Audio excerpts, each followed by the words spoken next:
व्रत की शुरुआत कैसे हुई? वैकुंठ चतुर्दशी की व्रत कथा के अनुसार भगवान विष्णु और शिव के बीच का ये विशेष दिन भक्तों के लिए मोक्ष का द्वार खोलता है। ये कथा पुराणों में वर्णित है और इसे सुनने से पापों का नाश होता है।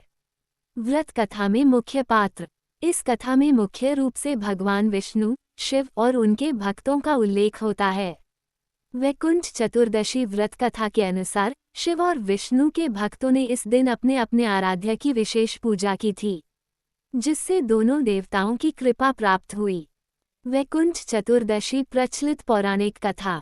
पौराणिक मतानुसार एक बार भगवान विष्णु देवाधिदेव महादेव का पूजन करने के लिए काशी आए। वहां मणिकर्णिका घाट पर स्नान करके उन्होंने 1000 कमल पुष्पों से भगवान विश्वनाथ के पूजन का संकल्प किया। अभिषेक के बाद जब वे पूजन करने लगे तो शिवजी ने उनकी भक्ति की परीक्षा के उद्देश्य से एक कमल पुष्प का कम कर दिया। भगवान श्रीहरि को पूजन की पूर्ति के लिए 1000 कमल पुष्प चढ़ाने थे। एक पुष्प की कमी देखकर उन्होंने सोचा, मेरी आंखें भी तो कमल के ही समान हैं। मुझे कमल नयन तथा पुंडरीकाक्ष कहा जाता है। यह विचार कर भगवान विष्णु अपनी कमल समान आंख चढ़ाने को प्रस्तुत हुए।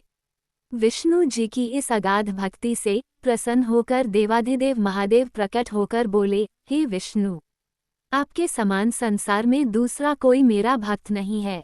आज की यह कार्तिक शुक्ल चतुर्दशी अब वैकुंठ चतुर्दशी कहलाएगी और इस दिन व्रतपूर्वक जो पहले आपका पूजन करेगा उसे वैकुंठ लोक की प्राप्ति होगी।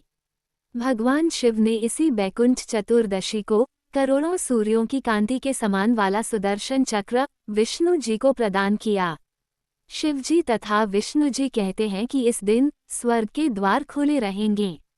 मृत्युलोक में रहने वाला कोई भी व्यक्ति इस व्रत को करता है, वह अपना स्थान वैकुंठ धाम में सुनिश्चित करेगा।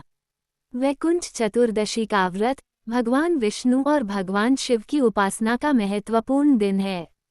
इसे रखने से भक्तों को कई आध्यात्मिक और भौतिक लाभ प्राप्त होते हैं। 1. यह व्रत व्यक्ति को वैकुंठ धाम में स्थान प्राप्त करने का मार्ग दिखाता है, जिससे उसे मोक्ष की प्राप्ति होती है।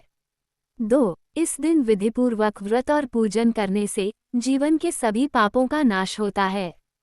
3. व्रत रखने से भगवान विष्णु की कृपा से जीवन में संपत्ति, समृद्धि और शांति का वास होता है। 4. धार्मिक दृष्टिकोण से व्रत रखने से शरीर की शुद्धि होती है और मानसिक शांति मिलती है। 5. व्रत करने से भगवान विष्णु और भगवान शिव की विशेष कृपा प्राप्त होती है, जिससे भक्त को आत्मिक उन्नति और ईश्वर के साथ गहरा संबंध महसूस होता है।